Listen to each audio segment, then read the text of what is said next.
नमस्ते, मैं Pradeep Kumar Sharma maths class में आप सभी का स्वागत करता हूं। अब प्रायिकता के अगले क्रम में मैं जो शेष बच गए आपके पुस्तक में से जो क्वेश्चन, उन्हीं को मैं आगे बढ़ा रहा हूं। और मेरा बार बार जो 10th में विद्यार्थी हैं उनसे बार बार मेरा कहना है कि अब थोड़ा सा सीरियस होकर के पढ़ना शुरू कर दें, क्योंकि परीक्षा की तैयारी आपको ही करनी है। मैं तो केवल एक सहयोग मात्र हूं। इसलिए जो भी चीज यहां से आपको भेजी जा रही है बड़े ध्यान से और मन से पढ़ें, ताकि आपकी परीक्षा अच्छी हो और अच्छे अंकों से आप पास हो। तो देखिए, प्रश्नावली 18 में अपने जो शेष रह गए वो क्वेश्चन है। अपन 9 से शुरू करते हैं। क्वेश्चन नंबर 9, नवा क्वेश्चन है। एक थैले में 5 लाल और 3 सफेद गेंद हैं। इस थैले में से एक गेंद यादृच्छिक निकाली जाती है, यानी स्वतंत्र रूप से निकाली जाती है। इसकी क्या प्रायिकता है कि गेंद, पहला क्वेश्चन सफेद हो और दूसरा क्वेश्चन है सफेद नहीं है।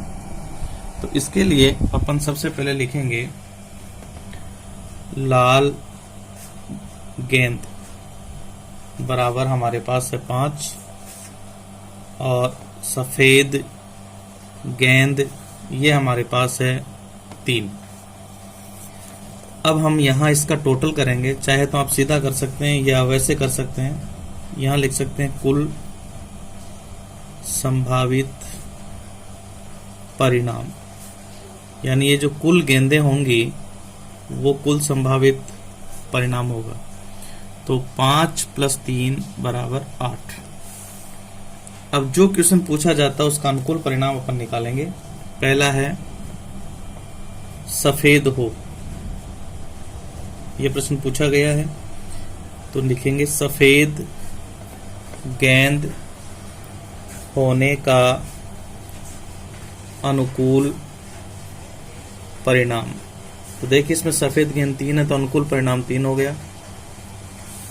इसलिए सफेद गेंद होने की प्रायिकता, तो अनुकूल परिणाम 3 और कुल संभावित परिणाम 8, तो इसकी प्रायिकता हो गई 3/8। अब इसी का दूसरा क्वेश्चन, वैसे तो आप प्रायिकता सिद्धांत से भी कर सकते हैं। सफेद नहीं होने के लिए पूछा है, सफेद गेंद नहीं हो, तो अपन ऐसे भी कर सकते हैं इसे कि सफेद गेंद नहीं होने का अनुकूल परिणाम। तो यहां देखिए, सफेद गेंद नहीं होनी चाहिए, यानी 3 गेंद सफेद है, इसका मतलब जो बच गई वो सफेद गेंद नहीं है, तो 5 होगा इसका अनुकूल परिणाम। इसलिए इसकी प्रायिकता जो है वो हो जाएगी 5/8। ये प्रायिकता सिद्धांत से भी हो सकता है। अगला है 10वां क्वेश्चन। 10वें क्वेश्चन में देखो पूछा गया, किसी कारण 12 खराब पेन 12 हैं और 132 अच्छे पेनों में मिल गए, यानी मिक्स हो गए। मिक्स का मतलब कुल हो गए, संभावित परिणाम हो जाएगा। केवल ये देखकर नहीं बताया जा सकता है कि कोई पेन खराब है या अच्छा है। यदि एक पेन यादृच्छिक चुना जाता है तो इसके अच्छे होने की प्रायिकता ज्ञात कीजिए। अच्छे होने की प्रायिकता निकालनी है। तो सबसे पहले अपन इसमें लिखेंगे खराब पेन बराबर है 12 और अच्छे पेन बराबर है 132। तो सबसे पहले निकालेंगे कुल पेन, यानी कुल संभावित परिणाम, यानी 12 + 132 = 144। अब प्रश्न हमें पूछा है अच्छे पेन होने के लिए, तो अच्छे पेन का अनुकूल परिणाम 132 हो जाएगा, और यदि खराब की पूछा जाता तो 12 हो जाता। तो यहां लिखेंगे अच्छे पेन होने का अनुकूल परिणाम ये हो जाएगा 132 इसलिए अच्छे पेन होने की प्रायिकता 132/144। देखो ये 12 से कट जाएगा, 12 एकम 12, फिर 12 एकम 12 और 12 12 144, तो इसकी प्रायिकता आ जाएगी 11/12। फिर इसका अपना अगला 11वां क्वेश्चन है। ये ताश के पत्तों से संबंधित है। 52 पत्तों की अच्छी प्रकार से फेंटी गई गड्डी में से एक पत्ता निकाला जाता है। यानी जो कुल पत्ते 52 हैं, उन 52 पत्तों में से एक पत्ता निकाला जाता है। निम्नलिखित को प्राप्त करने की प्रायिकता याद कीजिए। लाल रंग का गुलाम, लाल रंग का पत्ता, पान का इक्का, ईंट की बेगम, हुकुम का पत्ता, इन सब की प्रायिकता अपन निकालेंगे। तो ये थोड़ा सा बड़ा है लिखने में, लेकिन डिटेल्स लिखेंगे। तो सबसे पहले तो अपन लिखेंगे कुल संभावित परिणाम। इसको पढ़ते समय आप अपनी बुक अगर पास में रखें तो और भी बढ़िया रहेगा कि आप प्रश्न देख सकें। ये 52। अब पहला जो क्वेश्चन पूछा गया वो है लाल रंग का गुलाम। तो अनुकूल परिणाम निकालेंगे। लाल रंग का गुलाम होने का अनुकूल परिणाम। देखो लाल रंग का जो गुलाम है, वैसे गुलाम 52 पत्तों में 4 होते हैं, उनमें से ईंट का और पान का ये लाल गुलाम 2 होंगे। तो अपन चाहें तो इसको समझाने के लिए ऐसे भी लिख सकते हैं 1 + 1 = 2। यहां लिख दें ईंट और यहां लिख दें पान। तो अनुकूल परिणाम आ गया। इसलिए लाल रंग का गुलाम होने की प्रायिकता ये हो जाएगी 2/52। तो ये कट जाएगा, तो इसका मान आएगा 1/26। दूसरा प्रश्न देखो, इसमें पूछा है लाल रंग का पत्ता। लाल रंग का पत्ता होने का अनुकूल परिणाम। देखो लाल रंग के पत्ते वही ईंट और पान में होते हैं, तो पूरे पत्तों के लिए पूछा है। तो 13 पत्ते ईंट के और 13 पत्ते पान के होंगे। तो यहाँ लिख दें ईंट, तो यहाँ लिख दें पान, तो ये हो गया 26। अब ये पूरी बात आपको लिखना, लाल रंग का पत्ता होने की मैं सीधा लिख रहा हूँ प्रायिकता। तो ये हो जाएगी 26/52 और ये कटेगा 1/2 बार। ऐसे फिर इसमें तीसरा प्रश्न पूछा गया है पान का इक्का। पान का इक्का होने का अनुकूल परिणाम। इस पूरे प्रश्न में कुल संभावित परिणाम जो है वो 52 रहेंगे। तो इसमें पान का इक्का केवल 1 होगा, तो अनुकूल परिणाम 1 हो गया और प्रायिकता हो जाएगी इसकी 1/52। और फिर चौथा क्वेश्चन इसमें पूछा गया है ईंट की बेगम। ईंट की बेगम होने का अनुकूल परिणाम। ईंट की बेगम भी इसमें 1 ही होगी, तो इसकी जो प्रायिकता है वो हो जाएगी 1/52। और यदि पूरे बेगम के लिए पूछी जाती तो 4 होती। 5वें नंबर पर प्रश्न पूछा है इसमें हुकुम का पत्ता।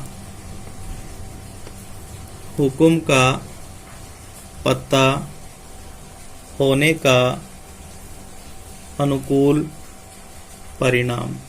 हुकुम के पत्ते 13 होंगे, इसलिए इसकी जो प्रायिकता है वो हो जाएगी 13/52 1/4। इस प्रकार से अपन ये दे सकते हैं। इसमें एक एक्स्ट्रा क्वेश्चन और मैं जोड़ रहा हूं। अगर मान लो हमें ये पूछा जाता है फेस कार्ड या तस्वीर वाला पत्ता, फेस कार्ड होने का अनुकूल परिणाम। फेस कार्ड का मतलब होता है चित्र वाले पत्ते यानी गुलाम, बेगम और बादशाह, ये फेस कार्ड होते हैं। तो हमें पता है कि पूरे ताश की गड्डी में 4 गुलाम होते हैं, 4 बेगम होती है, 4 बादशाह होते हैं। तो अनुकूल परिणाम 12 हो जाएगा। इसलिए फेस कार्ड होने की प्रायिकता, परीक्षा में जितना पूछे उतना ही देना है जवाब। 1 के लिए पूछे तो 1, 5 से पूछे तो 5, तो ये 12/52 हो जाएंगे। अब आप इसे 4 से काट सकते हैं। 4 × 12, 4 एकम 4 और 4 × 12 यानी 3/13। इस प्रकार ये क्वेश्चन अपने हो जाते हैं। अब मैं 1-2 क्वेश्चन एग्जाम्पल के ले रहा हूं। तो उसमें देखिए आप अपनी बुक में जो एग्जाम्पल है, इसमें देखिए एग्जाम्पल नंबर 4 है जो पेज नंबर 303 पर है। अब इसका जो प्रश्न वो है कि 12 टिकटों पर एक एक संख्या ने 1 से 12 तक लिखी गई है, तो कुल संभावित परिणाम 12 हो जाएंगे। यदि उनमें से कोई एक टिकट या यादृच्छिक चयन किया जाए तो इस पर लिखी हुई संख्या के 2 व 3 के गुणज, यानी ऐसी संख्या होनी चाहिए जिसमें 2 का भाग भी जाए और 3 का भी, दोनों को शामिल करना है कि प्रायिकता ज्ञात करनी है। देखिए ये होगा 1 से 12 तक अंक लिखे हैं, इसलिए हो जाएगा कुल संभावित परिणाम। तो कुल संभावित परिणाम में अपन 1 से 12 तक काउंटिंग लिख देते हैं। ये समुच्चय हो गया, टोटल संख्या 12 हो गई। अब इसमें प्रश्न पूछा गया है 2 या 3 के गुणज होने की प्रायिकता। मैं यहां लिख रहा हूं 2 या 3 के गुणज होने का अनुकूल परिणाम। तो देखिए 1 से 12 तक में 2 व 3 के गुणज होने चाहिए। एक तो 2 हो गया, अब 3 के गुणज के लिए 3 भी आएगा। 4 ये 2 का गुणज हो गया, 5 होगा नहीं दोनों का ही, 6 हो जाएगा, 2 और 3 दोनों का भाग जाता है, 7 नहीं होगा। 8 2 का गुणज हो जाएगा, 9 3 का गुणज हो जाएगा, और 10 2 का गुणज हो जाएगा, 11 नहीं होगा। 12 ये 2 और 3 दोनों के गुणज हो जाएंगे। तो ये सारी संख्याएं आ जाएंगी। तो ये होंगी 1 2 3 4 5 6 7 8। तो ये संख्याएं हो गई 8। अनुकूल परिणाम 8 हो गए, इसलिए प्रायिकता ये हो जाएगी 8/12। 4 से हम इसे काट सकते हैं, तो ये हो जाएगी 2/3। फिर इसका एक एग्जाम्पल और है जो कई बार परीक्षा में पूछा गया है, और वो एग्जाम्पल नंबर है 9, और जो पेज नंबर है, पेज नंबर इसके हैं 304। तो ये देखिए 2 खिलाड़ी राम और श्याम शतरंज के एक मैच खेलते हैं। ये ज्ञात कीजिए राम द्वारा मैच जीतने की प्रायिकता। राम के जीतने की प्रायिकता 4/5 है, तो श्याम के जीतने की प्रायिकता ये ज्ञात करनी है। तो श्याम कब जीतेगा? जब राम मैच हारेगा। तो इसमें हमें दिया है राम के मैच जीतने की प्रायिकता। अपन इसको PA लिख देते हैं। राम के जीतने की प्रायिकता PA बराबर ये हो जाएगी 4/5। तो हमें श्याम के जीतने की ज्ञात करनी है। तो श्याम कब जीतेगा? जब राम हारेगा। तो राम के जीतने की प्रायिकता हमें दे दी। हारने की प्रायिकता अपन मान लेते हैं, प्रायिकता सिद्धांत से निकाल लेते हैं। माना राम के हारने की प्रायिकता, इसको अपन लिख देते हैं PA बार। ये हमें ज्ञात करनी है, इसलिए प्रायिकता सिद्धांत से हो जाएगा। प्रायिकता सिद्धांत से, ये मैंने एग्जाम्पल में भी किसी प्रश्न का हल करना व नहीं करना उसके लिए समझा दिया था। तो ये होगा PA प्लस PA बार बराबर 1। PA का मान हमारे पास आया है 4/5। ये राम के जीतने की प्रायिकता है, हारने की निकाल रहे हैं, तो पक्षांतरण कर दें।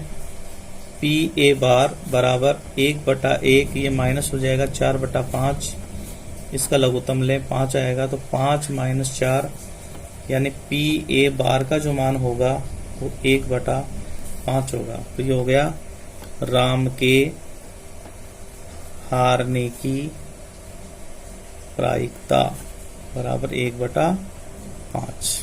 इसलिए श्याम के जीतने की प्रायिकता, यानी दोनों में से अगर एक हारेगा तो एक जीतेगा, यदि राम हारेगा तो श्याम उसमें जीत जाएगा। तो श्याम के जीतने की प्रायिकता हो जाएगी 1/5। धन्यवाद। इस प्रकार से आप हल करें।